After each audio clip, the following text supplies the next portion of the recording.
Ang ating pong title ng Bible study natin, Choosing the Right Path. Yung po ang ating title. Alam niyo po yung choosing the right thing ay hindi madali.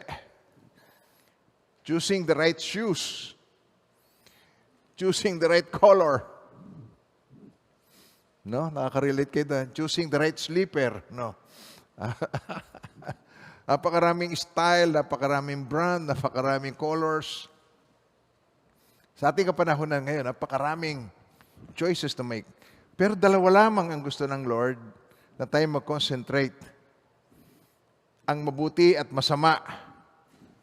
Buhay o kamatayan. Kasi Deuteronomy 30 verse 19, ang Panginoon nangusap dito. Katulad din po sa Genesis na sa gitna ng garden, ay may dalawang puno doon, the tree of life and the tree of knowledge. So sa ating kapanahunan ngayon, sa last days, ang talaga pong concentration ng mga tao ngayon ay knowledge. Ang mga tao ay very knowledgeable, well-informed. Ang communication libre. Kahit ikaw ay nakaupo sa CR, makakausap mo yun nasa kabilang dulo. Dahil ang communication ay libre na ngayon sa messenger. Maabot mo siya. Dati kamahal-mahal yung overseas call. Ngayon, di na. Marami ka nang choosing kung anong gagamitin mo. Pwedeng Viber, pwedeng Messenger, mag-usap kayo sa FB. Marami na ngayong pwedeng parang sa pag-uusap. Merong email. Kaya mga minamahal ng Panginoon, kung ikaw ay misinformed pa rin hanggang ngayon, wala na sa ating sistema ang problema, nasa sa iyo na. Kung ikaw ay misinformed pa rin. Now, sabi rito sa Deuteronomy 30:19, saksi ko ang langit at ang lupa na ngayon inilahad ko sa inyo ang buhay o kamatayan at ang pagpapala o sumpa. Kaya piliin ninyo ang buhay para kayo at ang inyong lahi ay magtagal.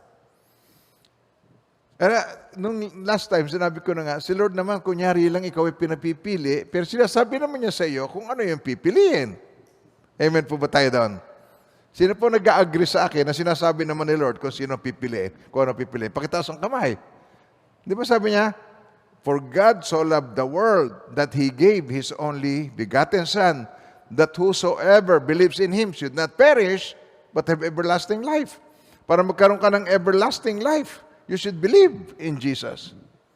At yung believe in na yon, galing sa word na pistis, more than intellectual knowledge. And normally, sa ating buhay, we believe intellectually. We don't believe from the heart. Marami tayong problema na from the heart. You don't even know how to love from the heart. Kung umibig tayo, kung nakikita nating mabait, madaling kausap, madaling hiraman ng pera, madaling hingian ng tulong, ay ang bait. Pero pagka yun hindi niya ginagawa para sa iyo, hindi ka pinahiram ng pera, hindi ka pinautang, ikaw ay sinermo na niya, ang tawag ay pagtuturo at discipline, hindi mabait.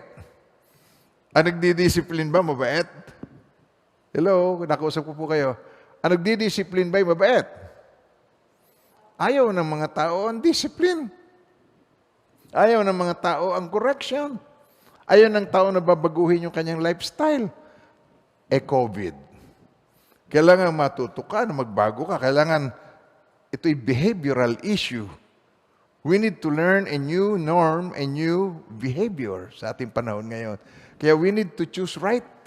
Kailangan natin choosing the right path. Along sa ating journey, ay lagi tayong merong crossroad. Meron tayong madadaanan dito. At sabi ng Panginoong Jesucristo, tinan nyo, sa Matthew 7, verse 13 to 14, enter by the narrow gate, for wide is the gate, and broad is the way that leads to destruction. And there are many who go in by it, because narrow is the gate, and difficult is the way which leads to life, and there are few who finds it. Few who find the right path. Kaya mga minamahal ng Panginoon, kung tatanungin ko, itong tanong ko, why is it so hard to choose the right path? Bakit ba napakahirap na piliin mo yung nararapat, yung right na landas na tatahakin? Sino sa inyo nakadanas ng tumahak sa maling landas? Pakitaas po ang kamay. Ako'y dalawang kamay lagi. Sapagkat kaya ako'y maraming nasasabi sa inyo, ay maraming pagkakamali akong nagawa sa buhay ko. Kung kayo magkakamali, kung kayo magkakaroon ng failure, make big failures. Alam niyo kung bakit? Kasi you are making big plans. You are making big goals in your life. Eh kung wala kang big goals, wala kang big failure sa iyong buhay. Kaya mga minamahal ng Panginoon, doon tayo natututo sa experience. Kaya marami akong na-share sa inyo dahil marami akong experience. So dito, ang nakikita natin ay ganito. Sabi niya, enter by the narrow gate. Pumasok kayo sa makipot na pintuan, sapagkat maluwang ang pintuan at malapad ang daang patungo sa kapahamakan, at marami ang pumapasok doon, sapagkat makipot ang pintuan at masikip ang daan patungo sa buhay, at kakaunti ay nakakatagpo noon. Ngayon tatanungin ko kayo, naglalakad ka, pupunta ka doon sa isang lugar na hindi ka familiar. Pagkatapos, yung pupuntahan mo, maganda ang buhay, maayos ang buhay, tahimik na lugar ang pupuntahan mo, payapa, masaganang lugar. At may nakita kang landas, may nakita kang lugar. Makipot ang isa, maluwang yung isa. Pero alam mo, yung pupuntahan mo, mayamang lugar. Ano ang pipiliin mo, yung makipot o yung maluwang? Hindi, yung natural lang. Huwag niyong piliin yung tama kaagad dahil tinuturo ko na. No? Ano ang pipiliin mo naturally? Yung maluwang o yung masikip? Oh, yung mahirap o yung madali? Yung isa, mahirap, sabi rito, mahirap eh. Ang daan patungo doon, sabi niya, mahirap, very difficult ang way.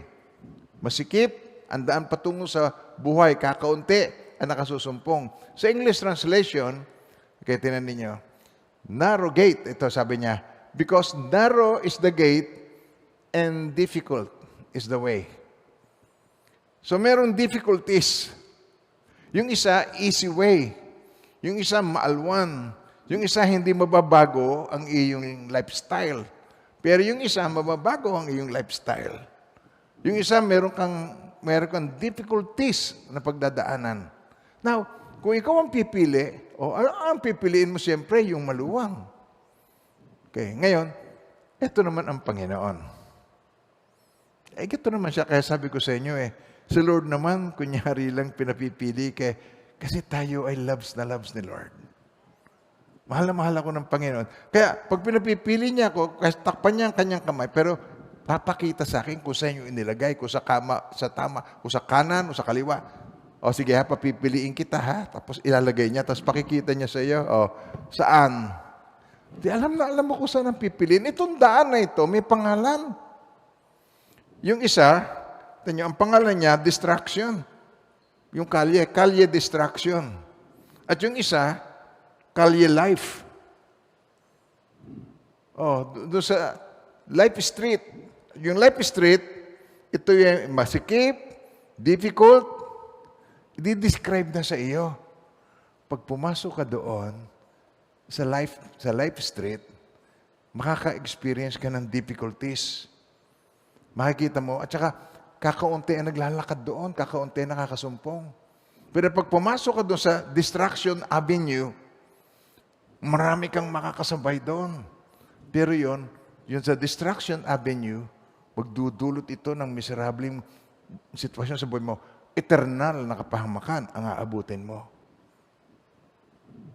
Pagka ang ibinigay sa iyong address, tama. Pagkatapos, binibigyan ka ng direction. Pagdating mo ng ganito, kung maliwa ka sa kanan, lumiko ka sa ganito, sasabihin sa iyo, dinidescribe sa iyo, meron ka ng direction. At nagkamala ka pa rin sa pagpili. Titingnan ka na lang at, ikaw talaga, oo. Hello, nakikinig po ba kayo? Ha? Sabihin nyo ngayon, ikaw talaga, oo. Ayaw mo ikaw yung maging si oo, no?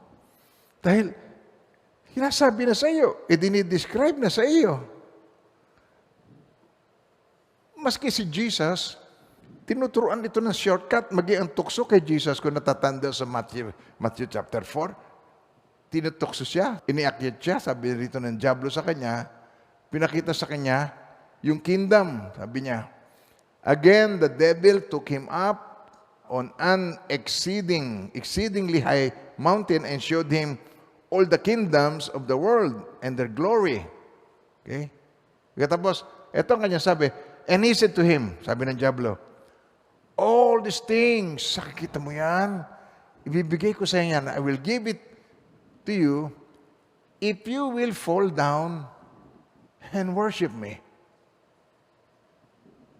So, ang kapalit nun, sasambahin mo lang siya. Yun lang pala eh. So, yung mga tao, kaysa mahirap, yun lang pala eh. Di, oo, sige, ito, samba-samba. Kaya napakarami yung mga gustong sumikat. Napakarami yung mga group na gustong magkaroon ng pangalan, yung kanilang group, yung mga combo o yung mga grupo ng mga banda.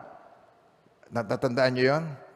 Nung ating binabackmask nung araw, natatandaan nyo yun? Satan worshippers, umuunlad sila ng sobrang popular.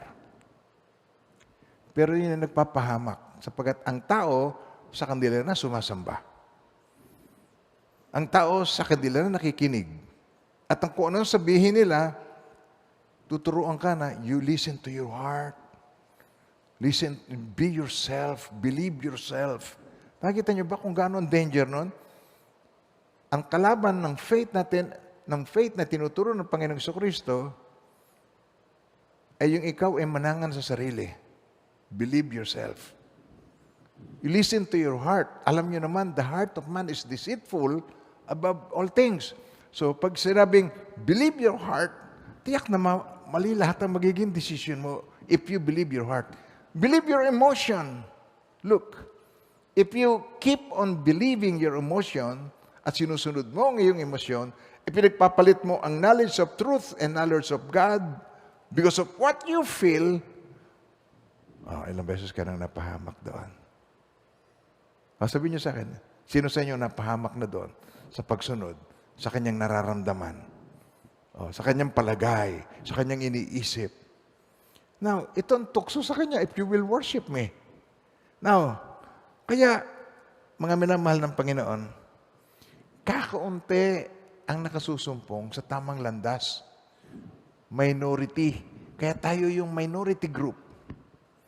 Sabihin mo sa katabi mo yan, tayo ang minority group. Huwag kang mag-aalis ng face mask.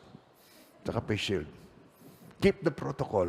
Always. Maski lumabas na kayo ng church, always. Pupunta kayo sa saan lugar na matao, mall o kahit saan, pwede ka naman pumunta. Keep the protocol. May handaan, face mask, face shield. May birthday, face mask, face shield. Merong cake, hihipan mo, naka-face mask pa rin. Huwag mo tatanggalin ang face mask. Huwag mo sisiraan ang bet. Dahil sa birthday, dahil sa handaan, piyesta, wala. Tigilan na natin muna yan. Okay, amen pa tayo doon. Behavioral ang issue. Hindi to, ang solution dito, hindi medical science. Behavior ang solution. We need to learn kung paano maging vigilant. Nag-gets yung ba ang sinasabi ko? Be vigilant. Sabihin nyo ngayon, vigilante lahat, vigilante. Pagtsatsagaan, pagtitiisan natin. Now, tinan nyo. Pag pinili mo yung maluwang na daan, pag pinili ng tao yung Broadway, pag pinili niya yung easy way, ito, nahuhulog siya sa materialism. Kaya natatandaan nyo si Judas. Tinan nyo. Pati pangalan niya, sikat sa mga jeepney. God knows who does not pray. Ay alam na alam kung sino yung naghuhudas na hindi nagbabayad. Tinan nyo, ang thinking ni Judas. Sabi niya rito, what are you willing to give me if I deliver him to you? And they counted out to him 30 pieces of silver. Ipinagpalit niya si Jesus sa 30 pieces of silver. How much ba yon? Magkano ba yung 30 pieces of silver? Ito yun. $91 to $441. Yan noon, kung titingnan mo. Mangyari po, kung ngayon natin titingnan, ang isang coin, pag nakakuha ka ng isang coin yan, 1,000,000 mo may bebenta. Dahil yun ay collector's item, antique. Pero nung time na yon, at kinumpute natin kung ano yung value niya, kung yung value ng silver, is about $400. Ganon lang yun. Ipinagpalit lang ang Panginoong Jesucristo sa ganon. Please, huwag ko yung maging harsh kay Judas. Dahil kayo man, na ipagpapalit mo ang Panginoong Jesucristo into something. Na ipagpapalit mo siya with your emotion, with what you feel, with what you think is right. Pinagpapalit mo siya. Sa murang halaga, sa panandaliang pleasure. Pag hindi mo alam ang purpose ng iyong buhay, mas concerned ka sa pleasure ng buhay. Kasi mahuhulog ka doon. Amen ba tayo doon? So huwag kayong maging harsh sa Kanya. Sa halip, sabi niyo, Lord, help me. Tulungan niyo po ako, Panginoon. Sabi natin sa Kanya, Lord, tulungan niyo po ako na maging matatag. Ayaw kong ipagpalit ang Panginoong Jesucristo sa aking emosyon, sa aking feelings. Ipagpapalit ko ang aking knowledge of God, knowledge of the Lord, knowledge of the Word of God with what I feel sa aking puso. Amen po. At saka ang mga tao na nasa Broadway, ang lagi nasa isip, anong mapapala ko? Anong mahihingi ko? Anong mapapakinabang ko? Anong ibibigay ninyo sa akin? In exchange of. Kaya dito pa lamang mag-isip na tayo. Amen po. Sapagkat sabi ng Panginoong Jesucristo, natunugan niya ito. Kaya sabi ng Panginoong Jesucristo, winarning niya kaagad sa Matthew 6 verse 24. No one can serve two masters. Ibig niya sabihin, no one, impossible yan. No one can serve two masters. For, sabi niya rito, for either he will hate the one and love the other, or else he will be loyal to the one and despise the other. Sabi niya, you cannot serve God and mammon. Hindi ka maaaring maglingkod ng sabay sa dalawang Panginoon. Amen po. Mammon is money. Amen po. At ito, sa mga pananalapi, napakaraming tao na pagka nagkaroon ng mas maraming salapi, lalo siyang nagiging gahaman na magkapal pa siya ng mas marami pang salapi. Kaya pag-uusapan natin dito ay yung taong nagkaroon ng ganitong blessing kay Lord. Tinanong kasi sa kanya kung anong gusto mong ipagkaloob ko sa iyo. Ang sabi ni King Solomon, sabi niya, bigyan mo ko ng wisdom para maging tama ang mga decision ko para sa iyong mga minamahal. Sabi niya, dahil hiningi mo ang wisdom, bibigyan pa rin kita ng kayamanan. Alam niyo ba na ang wisdom ay kayamanan? Sabi niyo ngayon, ang wisdom ay kayamanan. Ang walang wisdom ay kalugihan dahil sa halip na ikaw nasa-save mo yung pera mo, you keep on spending, na-overspend ka nang meron ka. Kung ano yung makita mo sa iba, ang motibo ng iyong mga ginagawa, Ecclesiastes 4:4, again, I saw that for all toil and every skillful work, a man is envied by his neighbor. This also is vanity and grasping for the wind. Tagalogin natin ito. Ito, sabi niya, Tagalog. Nang magkagayon nakita ko ng lahat ng pagpapagod, lahat ng kakayahan sa paggawa, ay nagmumula sa pagkainggit ng tao sa kanyang kapwa. Ito man ay walang kabuluhan, takipaghabulan sa hangin. Kaya niya gusto yung hairstyle. Kaya gusto niya yung kanyang mga damit na sinusuot ng mga modelo na paborito niya. Kaya bumili siya ng sapatos na kung ano yung latest arrival. Eh ngayon, 7,000 na yata. Between 5,000 to 7,000 na yung original na mga sapatos. Kaya niya binibili yung may nakita siya na gustuhan niya. Kaya ang motibo ng paggastos, motibo ng pagbili, motibo ng pagpapagawa ng bahay, para magpasikat, para maging iba sa ibang tao. Amen po ba tayo doon? Pag nakita mo na yung damit na suot mo, ay meron na yan, kapatira nagsuot. Pareho tayo. Sa isang linggo, hindi ko nasusuot ito. Kailangan siya iba. Kailangan ang alahas niya iba. Ang pagmumukha niya iba. Laging iba. Ayaw niya na may katulad. Nag-guess yung ba sinasabi ko? Sayo mo sa gusto, tayo'y merong mga magkakatulad sa ating buhay. Lahat tayo may iksayang buhay. Lahat tayo ay makasalanan. May po ba tayo doon? Lahat tayo ay weak and Jesus is strong. Kaya lahat tayo ay forgiven. O lahat tayo makasalanan na pinatawad ng Diyos. Kaya tinan niyo, ang buhay, pagka hindi mo nakita ang purpose ng Diyos sa iyong buhay, walang kabuluhan. Nabubuhay ka ng walang kabuluhang buhay. Kaya noon hindi ako nagbe-birthday. Ngayon hindi ko ini-enjoy yung birthday ko noon. Kasi wala, inuman lang, tapos wala. Meaningless. Nagbe-birthday lang ako, buhat nung ako nag-serve kay Lord na nakita ko ang purpose ng buhay ko. Sabi dito sa Ecclesiastes chapter 2, verse 17 to 23. Therefore I hated life, because the work that was done under the sun was distressing to me, for all is vanity and grasping for the wind. Then I hated all my labor in which I had toiled under the sun, because I must leave it. Tignan nyo, ito nakakalungkot sabi niya, dahil I must leave it to the man who will come after me. Iiwan ko lang sa taong susunod sa akin. Yun ang sinasabi niya. Kaya sabi niya, ito pala ang buhay.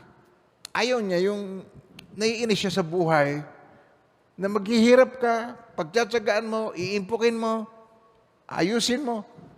Pero pag namatay ka, wala ka rin dala sa iyong pag-alis. Sa Ecclesiastes 4, verse 7 to 8, kaya tingnan niyo. When we talk about money, when we talk about choosing the right path, ito yung makita natin na kung pipiliin natin yung easy way at tayo ay, ang hanap natin ay kalwanan lang ng buhay when it comes to money, ito, tinan nyo. Then I returned and I saw vanity under the sun. There is one alone without companion. May isang tao, muli kong nakitang walang kabuluhan sa ilalim ng araw. Isang taong nag-iisa, walang anak o kapatid man. Gaya may walang wakas ang lahat niyang pagpapagod. Ikaw naman ay retired na, tapos ng lahat ng iyong anak. Bakit ka ba trabaho pa ng trabaho na parang kalabaw?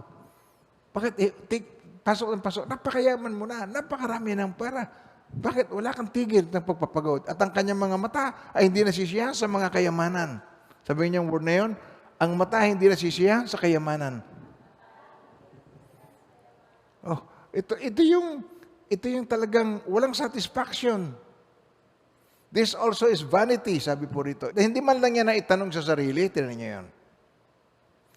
Kaya't hindi niya itinanong para kanino ako nagpapagod. O, sabay-sabay pong basahin natin. Kaya't hindi niya itinanong, sabay-sabay. Kaya't hindi niya itinatanong para kanino ako nagpapagod. At pinagkakaitan ko ang aking sarili ng kasiyahan. Ito man ay walang kabuluhan at malungkot na bagay. Pag walang purpose ang buhay, meron kang salapi, hino-hoard mo lang. Amen po. At ito ang nakakatawa. Payayamanin ka, pero hindi ka binigyan ng kapangyarihan na kainin mong lahat ng kayamanan mo.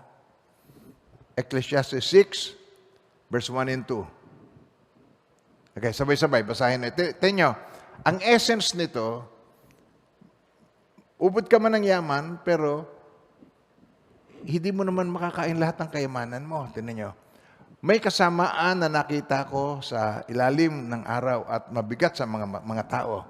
Ito common. Common to sa lahat ng tao. Ang tao na binibigyan ng Diyos ng kayamanan, pag-aari, karangalan, at ano pang walang kulang sa kanyang kaluluwa sa lahat niyang ninanasa. Sabay-sabay, basahin ninyo. Gayon may, sabay-sabay. Gayon may, hindi binigyan siya ng Diyos ng kapangyarihan na kainin niya yon, kumain niya yon. Kundi iba ang kumakain yon, ito'y walang kabuluhan at ito po'y malungkot. Ito po'y nagdudulot lang sa atin ng Masamang sakit ng kalooban. Tingnan nyo. Meron tayong mga 10 richest man in the world. Ito yung updated in May 2021. Okay, tingnan niyo ang listahan. Oh, si Jeff Bezos, 177 billion. Si Elon Musk, 151 billion. Bernard Arnold, 150 billion. Bill Gates, 124 billion. Si Mark Zuckerberg. Si Mark, ito yung sa Facebook. Okay. Yung isa naman, si Warren Buffett, 96 billion ang pera. Si Larry Ellison, Larry Page, Sergey Brin, Mukesh Ambani, puro billion. Kunin mo ang isa niyan, iparusa mo sa sabi mo, bilangin mo yung pera mo. I will give you 7 days para bilangin mo yung pera mo. Alam niyo ba yung mga daan-daang bilyon na yan, o 80 billion, kung gaano kalaking kwarto o paglalagyan mo niyan, at gaano karaming crate. Tapos ipabilang sa inyo, tapos pag nagkamali ka, uulitin mo uli yun mula sa simula. Sasabihin niya sa'yo, ayoko na ng bilyon ko. Kasi ang kailangan mo lang, damit na maisusuot, pagkain na kakainin mo sa araw-araw. Tingnan niyo yung mga taong yan, at marami na ako nakita rito mga nangamatay na billionaires. Pero nung inilibing, kataasan na yan, itong pinakamahal na ataol, mga 300,000 ang worth. Pinakamahal, yung may elevator. May elevator, yung tataas yung bangkay. Yun ang pinakamahal. Yun lang ang dala. Tsaka yung suot niya. Tapos na uso pa, kinikremate na lang. So nakalagay ka lang sa paso. Ano ang saysay na napakarami mong pera? Tapos ang maraming pera ay pinoproblema niya ang kanyang pera. Yan ang problem. Sabi sa Ecclesiastes chapter 5, verse 13, ito yung katotohanan na magmumulat sa mata ng bawat isa. Tingnan niyo. There is a severe evil which I have seen under the sun. Riches kept for their owner to his hurt, para silang ay masaktan. But those riches perish through misfortune. When he begets a son, there is nothing in his hand. As he came from his mother's womb naked, shall he return. To go as he came, and he shall take nothing from his labor, which he may carry away in his hand. Tagalogin natin ito. Tingnan natin. Tagalog na at agad tayo. Okay. May malubhang kasamaan na aking nakita sa ilalim ng araw. Ang mga yaman ay iniingatan ng may-ari niyon sa ikapapahamak niya. At ang mga yamang yon ay nawawala sa isang masamang pakikipagsapalaran, at kahit na sila'y magulang ng mga anak, walang naiiwan sa kanilang mga kamay. Kung paano siya lumabas sa sinapupunan ng kanyang ina, gayon siya muling aalis. Hubad siyang dumating, wala siyang anumang madadala mula sa pagpapagod na kanyang madadala sa kanyang kamay. Ang nakikita ko lamang, pagka mayaman-yaman 100 pesos, bihirang 100. Ang nakikita ko lang sa kamay niya, 20 pesos. Pagdaan sa purgatorio, may pambili man lang ng french fries. Baka kung makakabili pa ng french fries. Walang dala. What is the use of having this much money? Bakit ang mga tao sa riches napupunta? Ito nga, ang payo sa atin, comparison ng pinakamayamang hari na pinagkalooban ng Diyos ng kayamanan. We're talking about riches. Bakit ganon? Sapagkat ang mga tao nag-abroad para magtrabaho sa ibang bansa. Nag-aalaga ng anak ng may anak, samantalang kanyang anak, iba ang nag-aalaga. Pupunta siya sa abroad, yaya. Tapos, yung anak niya, paalagaan niya sa yaya. Tapos, pagbalik niya, yung anak niya, graduate na ng high school, adik. Yung inalagaan niya doon, mahusay. Dahil inalagaan niya, tinututor pa niya. Imagine, sa pera, ipinagpapalit mo ang pamilya. Sa pera, ipinagpapalit mo ang pagkakilala sa Panginoon at pagkakilala sa Kanyang salita. At maraming beses, pinagpapalit mo siya sa iyong nararamdaman. Ito ang kanyang payo sa Proverbs 15:16 niya. Tinan niyo yung dalawang comparison niya. Mas mabuti ang kaunti kung may takot sa Panginoon kaysa malaking kayamanan na may kaguluhan doon. Mas mabuti pa yon kaysa ang payapa ang buhay. Tinan niyo ito, Proverbs 15:17. Better is a dinner of herbs. Meron kang, kumakain ka lang ng metal. May talbos ng kamote, may talbos ng kangkong, no, metal. Better is a dinner of metal, yung herbs, where love is, than a fatted calf with hatred. Kahit na kumain ka pa ng wagyu, pagkatapos nag-aaway naman sa pag-uusap lang niyo doon, biglang magagalit yung asawa mo o magagalit yung mister, magdadabog, iiwanan yung dining table. Anong pinag-awayan nila? Desisyon sa negosyo, desisyon sa pera, na pag-usapan nila, nag-away silang dalawa. Mas mabuti man kumain tayo ng metal na may pag-ibig kaysa kumain tayo ng wagyu, pinatabang calf, na meron ka namang hatred na pag-aawayan pa din yung dalawa. Amen po. Tingnan niyo sa Ecclesiastes 4:6. Mas mabuti pa ang isang dakot na katahimikan kaysa dalawang dakot na puno ng pagpapagod at pakipaghabulan lamang sa hangin. English. Better a handful with quietness than both hands full together with toil and grasping for the wind. Mangyari lahat naman ng pinagpapaguran mo, mauwi sa wala. It's like chasing the wind. It's vanity. Wala din. Amen po. Napakaraming mga tao akong nalalaman na bagkus pinagpapala ng Diyos, nag-iiba ang priority at nag-iiba ang ugali. Kayo, meron kayo nalalaman? Na lalong pinagpapala ng Lord. Katulad ng kinukwento ko, pag binigyan siya ng 100 pesos, magkano ang tithes nun? 10 pesos. Oh, yun lang pala yung laong Oh. Binigyan ngayon siya ng Panginoon ng 1,000. Magkano ang tithes ng 1,000? 100. Oh, yun laong Oh, nilagay niya 100. Oh, binigyan ngayon siya ng 100,000. Oh, magkano na ngayon ang tithes ng 100,000? 10,000 na. Okay lang. Okay. O, sige, ito ang 10,000. Binigyan ito ng 10 million. Oh, magkano ang touch ng 10 million? Hello, nandiyo ba kaya? Magkano na ang touch ng 10 million? 1 million. Paano kung ibinigay $100 million? Magkano ang touch ng $100 million? Teka, ang ibibigay ko ba gross o net?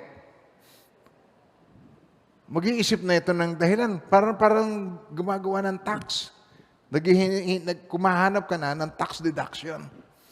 Naghahanap ka na ng paraan para bawasan mo ito. Sabi nga ng Pastor Ricky natin pag sa church, ang 500 pesos, mahal, malaki. Magkano ba binigay mo? 500 nga naibigay ko So, okay. Tapos, lumipas na sa linggo, nakita ulit sila ng weekdays. Saka ba galing? Ito, sa SM nga Oh, may nabili ka? Mabibili ko, pa 500 ang pera ko. Pag sa church, 500. Pagka sa mall, pa 500. Dalawa pa 500.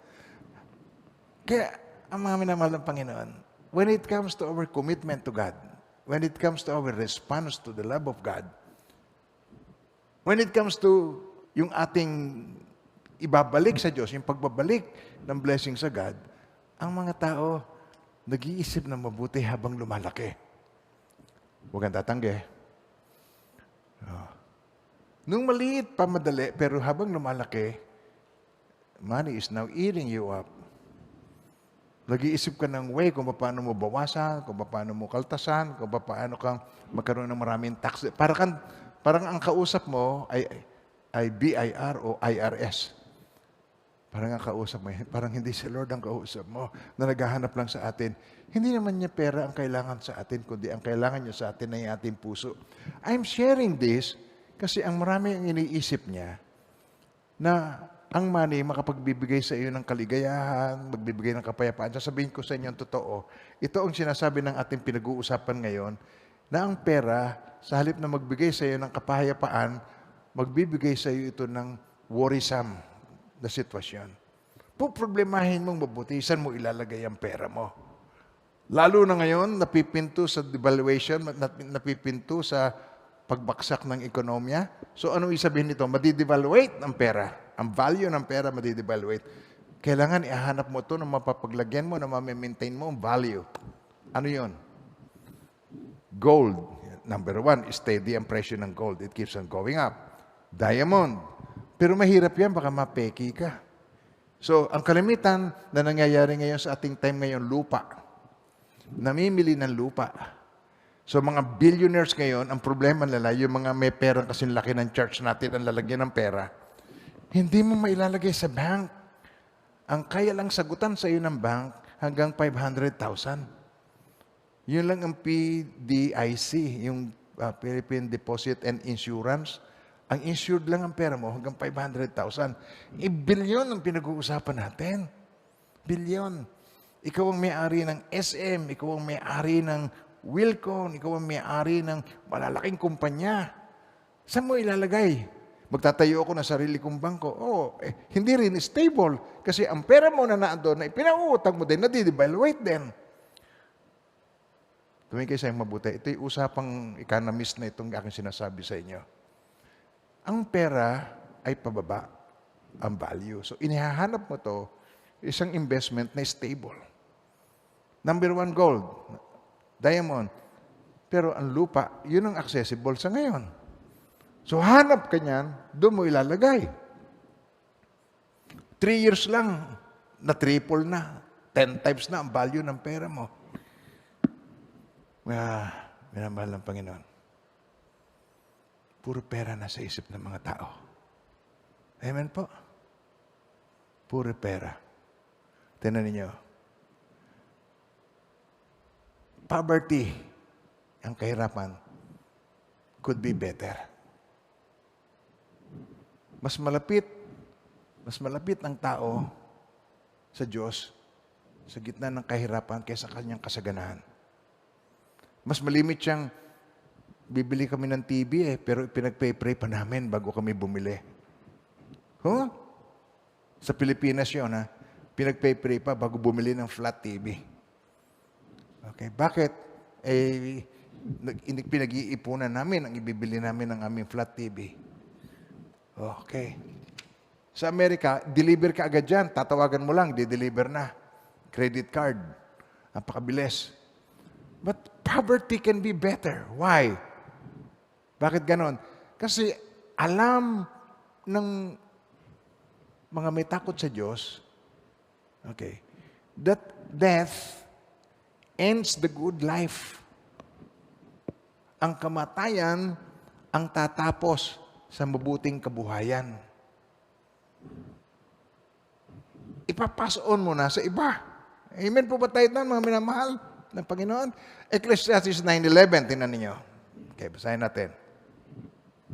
I return and saw under the sun that the race is not to the swift, nor the battle to the strong, nor bread to the wise, nor riches to men of understanding, nor favor to men of skill, but time and chance happen to them all.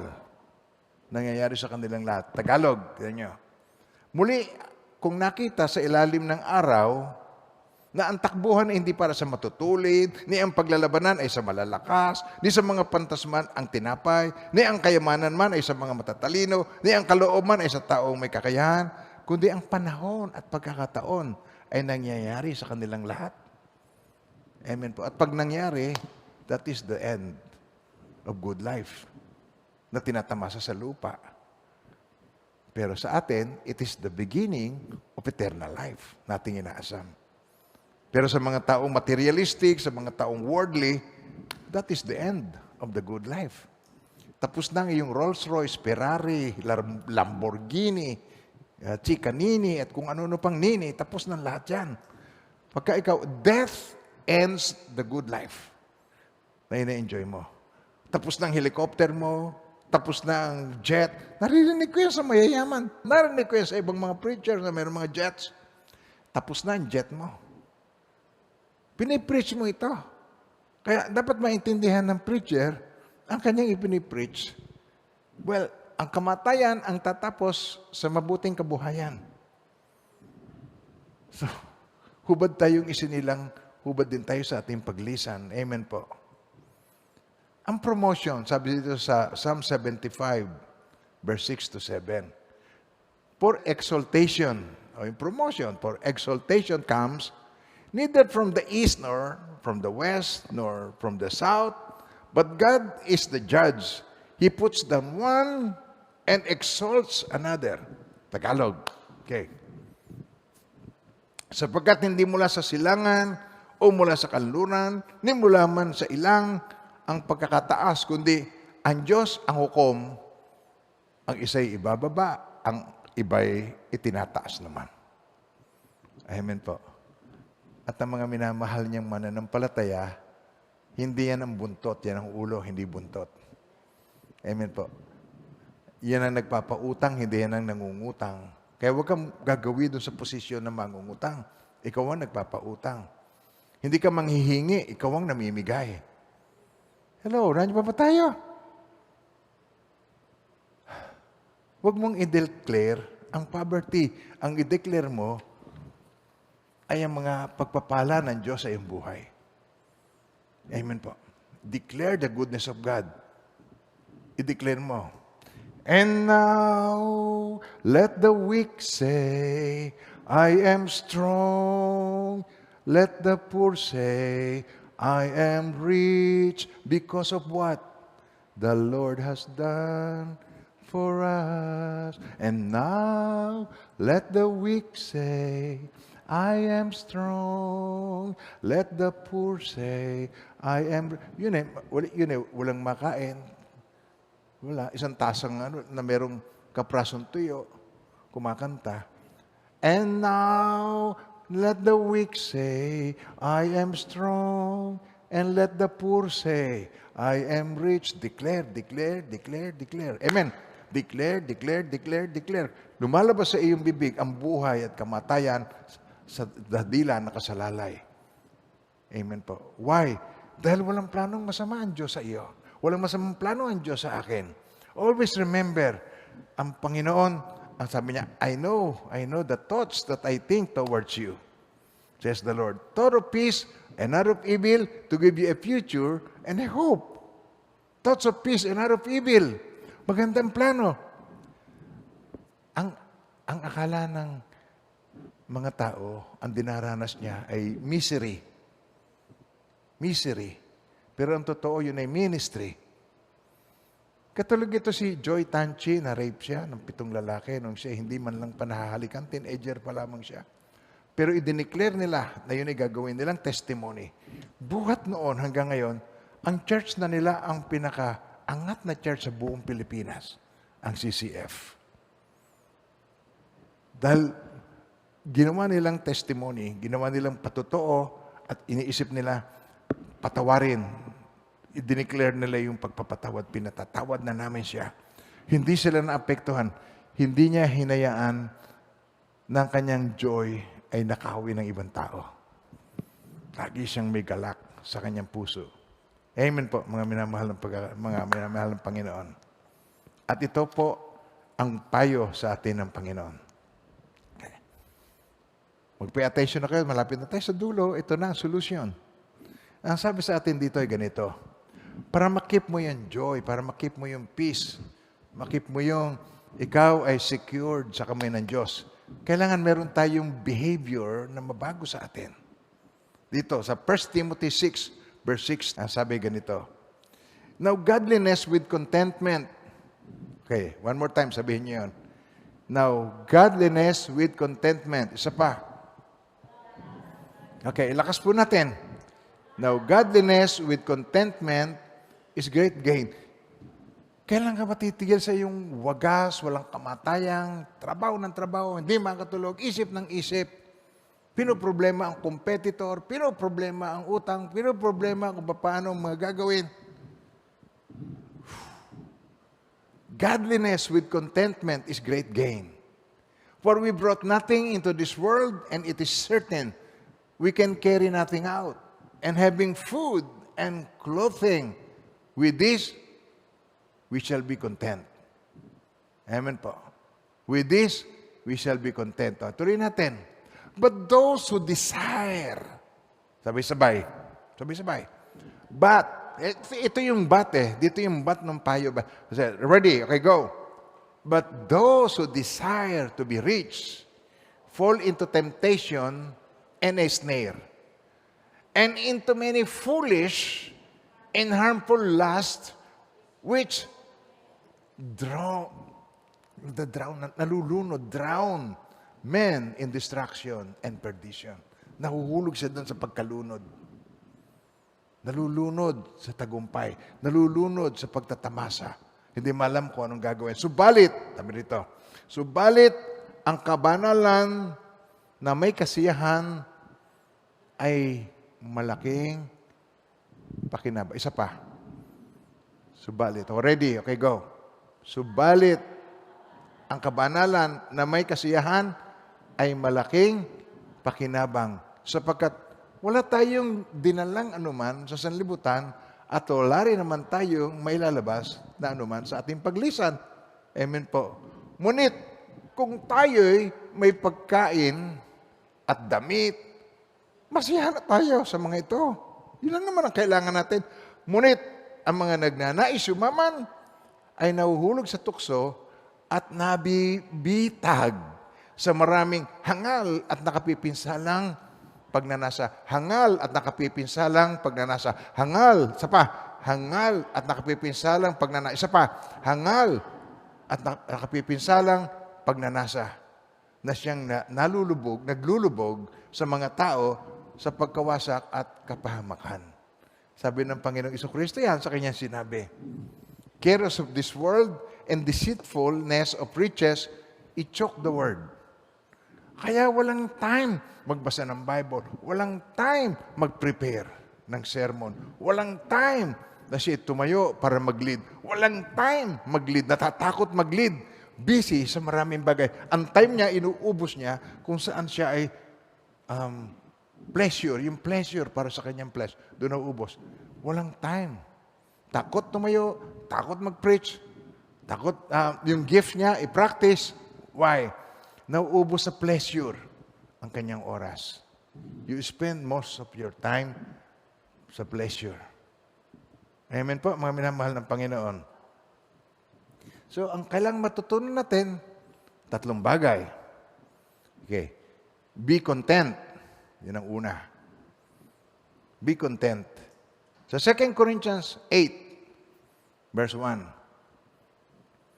Brothers and sisters, okay, we want you to know how God showed His kindness to the churches in the province of Macedonia while they were being severely tested by suffering. Sabi niyo yung word na yun. Severely tested by suffering. Isa pa. Their overflowing joy along with their extreme poverty has made them even more generous. Lalo pa silang naging generous. I assure you that by their own free will, isa pa, I assure you that by their own free will, they have given all they could, even more than they could afford. They made an appeal to us, begging us to let them participate in the ministry of God's kindness to His holy people in Jerusalem. Kami naman, wag na kayong sumali. At kayo naman yung nagsasapir na, di po, gusto po namin sumali doon. Gusto namin maging bahagi doon sa pagtulong. Wow. Ito naman, pag yumayaman na, dumadami na ang pera. Dumalaki na ang kita. Ano ba ang tamang ibigay? Gross o net? Ano kaya ang mga deduction na pwede nating i-deduct para tayo hindi ganun kalaki ang ating tithes? O nakapagbigay tayo ng tithes, magbibigay pa ng offering. Bawasin na lang ninyo yan sa tithes. Wow! Ang laking kaibahan ng godly sa worldly. Nagigets nyo man sinasabi ko? Kaya ang pangalawang lesson, be generous. Yung una, be content. Yung pangalawa, be generous. Nasa extreme poverty and yet, sabi niya, gusto nilang magbigay. Sarili nilang, sabi niya, they did more than we had expected. First, they gave themselves to the Lord. Binigay ang kanilang sarili. Tingnan niyo. Yung mga nagpapayaman, yung mga ang concern ay dumami ng dumami ang kanyang kayamanan, they gave themselves, ang inuuna niya, ang kanyang sarili. At naghahanap siya ng way para mabawasan ang kanyang ibabalik sa Panginoon. Parang ang Panginoon ay taxman. Pero itong mga taong ito, in poverty, they gave themselves. Una, ang kasarili nilang binigay nila to the Lord. Tapos, and to us, since this was God's will. Ito ang kalooban ng Lord. Amen po, mga minamahal ng Panginoon. We need to learn from Paul. Si Apostle Paul, tinan nyo, sa Philippians 4 verse 12. Okay? Sabi rito ay ganito. I know how to be abased. Natutunan na niya. I know how to be abased. And I know how to abound. Everywhere in all things, I have learned both to be full and to be hungry, both to abound and to suffer need. Amen po. Tapos, alam niyo, sinunod niya dyan, I can do all things through Christ who strengthens me. Yung paborito ninyo. Pero bago yon, eto muna yon. Tagalog, naranasan ko ang maghikahos, naranasan ko rin ang managana, natutunan ko ng harapin ang anumang katayuan, ang mabusog o magutom, ang kasaganahan o kasalatan. Magagawa ko ang lahat dahil sa lakas na kaloob sa akin ni Kristo. Yun ang kasunod niyan. Whoa! To God be the glory. Amen po. So, anong pangatlong dapat natin matutunan? Be flexible. Okay. Number 1, ano yung una? Lakas. Ano yung una? Be content. Oh, ang pangalawa, be generous. Ang pangatlo, be flexible. Matuto tayo maging flexible. I have learned. Amen po. Sa ating kapanahonan ngayon, yan ang dapat nating matutunan, how to adapt. Ang kailangan nating matutunan, behavioral. Ang hinaharap natin na invisible enemy, we have to have the right behavior. Mag-iingat. Ilakas. Mag-iingat. Huwag makakalingat. Pag-ingatan kayo at pagpalain ng Panginoon. Always. Turn to God. Salamat po, Panginoon. Tinulungan mo po kami, Panginoon, na pumili ng right path. At alam namin na yun difficult kung kami mananangan sa aming mga sarili. Pero as His divine power has given to us all things that pertain to life and godliness, na ipagkaloob na sa amin, Panginoon. Na ibigay na sa amin ang Panginoong Jesucristo. Kaya ang mahihina, Panginoon, oh Lord, i-declare niya siya'y malakas ang mga mahihirap. I-declare niya na siya'y mayaman. Hindi kami, Panginoon, mananangan sa pangkasalukuyang nakikita namin sa aming harapan. Pag kami may dinaranas, makikita namin na yun ay proseso mo lamang. Merong maganda kaming aabangan na may mangyayaring maganda sa aming buhay. Sapagkat ang itinuturing naming misery, yun ay ang totoo nun, ay ministry. At yung amin pong nararanasan, yun po ngayon ay paghahanda lamang para aming makamtam ang tunay na plano mo para sa aming buhay.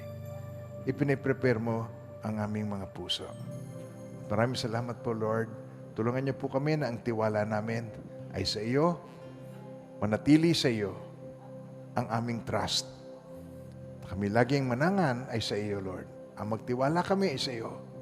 Sapagkat sinabi mo sa iyong salita, ako lamang ang nakakaalam For I know the thoughts that I think towards you. Thought of peace and not of evil, to give you a future and a hope, to give you an expected end. Kaya ngayon pa lamang po, Panginoon, we believe you, Lord. Nagtitiwala kami, maganda ang plano mo para sa bawat isa sa amin. Sabihin niyo sa Kanya, Lord, maganda ang plano mo sa akin. Hindi ko pababayaan ng kagalakan ko ay akin lang maipamigay sa kawalan. I will keep my joy in my heart in your presence. Thank you, Lord. And now may the Lord God bless you and keep you, and may His face so shine upon each one of you and be gracious to you. His countenance be upon you and bring you peace. In the name of the Father, the Son, and the Holy Spirit, in Jesus' mighty name. Amen and amen.